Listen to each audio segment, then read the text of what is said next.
Sana naman ngayon ay talagang ipursige na nga na itong mag-asawang Kiko at Sharon itong kanilang bagong file na cyber libel case. Ito naman ay laban kay Christopher Min. Marami na pong beses na nagreklamo at nag-file nga ng kaso itong mag-asawang ito dahil totoo naman, talamak ang paninira kina Sharon Cuneta sa pamilya ni Sharon Cuneta kahit sa ang social media platform. Matindi po talaga. At yung ganyang mga klaseng paninira, yan po ay nag-ugat, nagmula sa panahon ni Digong. Yan po or ang pasimuno po sa mga ganyang kalakaran sa social media ay ang mga diehard. So siguro talagang diehard nga itong si Christopher Min. Balikan lang natin, katulad ng sinabi ko, sana pursigihin nga dahil kahit po yung mga DDS at mga dating pulangaw na malalaking social media influencers ay kinasuhan na rin itong si Kiko at si Sharon dahil sa matinding paninira. Katulad ni na Maharlika, katulad ni na Thinking Pinoy, marami pa silang sinampahan kahit yung mga YouTube channel na talagang sagad sa buto ang paninira kina Sharon at Kiko at sa family nga nila. Pero yun nga, lahat ng yun ay mukhang wala pang nangyayari. So, iniisip ko na lang, siguro ganun talaga kabagal ang hustisya dito sa atin. Ano ho? Pero malay nga natin, etong ginagawang ito ni Kiko Pangilinan at Sharon ay malaking leksyon. At sana ay matakot yung mga taong sagad sa buto kung manira ng ibang tao. So, eto pong si Christopher Min, ang kanya namang pinakarason dito ay parte daw yan ang kanyang trabaho. Yun lang. Tignan natin. Fermin has responded to Alonso's lawsuit, defiantly telling her public figures, kayo, huwag masyadong balat sibuyas. Yun. Meron din kasing libel case itong si Christy Fermin na isinampa naman ni Bea Alonso. Sabi niya, huwag daw maging balat sibuyas. Lahat kasi may limitasyon.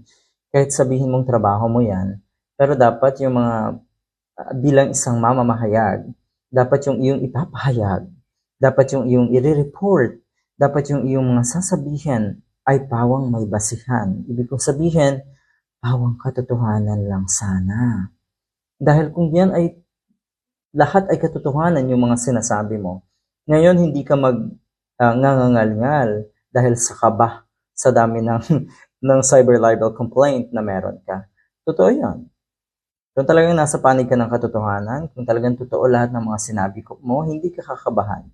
Hindi ka maging aligaga sa kung ano ang iyong mga rason at palusot. Yun lang. Anong sabi? Public figures daw. Sana daw ay wag maging balat sibuyas. Yung mga napapanood at nababasa ko na mga komento ni Christopher Min sa kanyang mga programa, hindi po talaga pwedeng i-apply dito yung, uy, balat sibuyas mo naman. Hindi talagang paninira Talagang walang katotohanan, talagang walang basihan, kalimitan. So yan po ang napala niyo, Ms. Christopher Min. Ito na, Kiko and Sharon file cyber libel case versus Fermin. Former Senator Francis Kiko Pangilinan and his wife, the megastar, filed a cyber libel complaint against Reyna Nanchica. Yun nga, sabi nga ng ilang netizen, kung hindi mo kaya na maglagay ng limitasyon sa trabaho at sa ginagawa mo, edi mabuti pang mag-resign ka na lang. Dahil sabi nga netong si Christopher Min, hindi daw pwedeng sabihin na kahihiyan nyo ng kanyang mga anak at ng kanyang pamilya. Dahil sabi niya, kahiyan nyo lang ako kung siya daw ay kinasuhan na ng pagnanakaw, pagpatay at kung ano-ano pa. Mali. Dahil, halos kasing malala rin po, kasing lala ng pagpatay, okay, ng pagnanakaw, yung sisirain mo yung buhay ng iba. Yung sisirain mo sa paraan na below the belt na yung banat mo.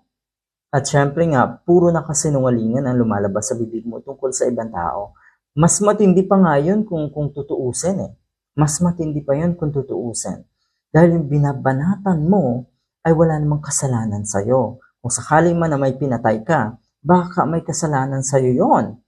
Kaya ganun ang ginawa mo. Kung sakali man na nagnakaw ka, baka sobrang tindi ng pangangailangan mo, kaya nagawa mo yan. Pero ito mga katulad ni Sharon Cuneta, sabihin na natin, kung hindi porke trabaho mo yan, hindi mo na kayang maglagay ng limitasyon sa mga sinasabi mo.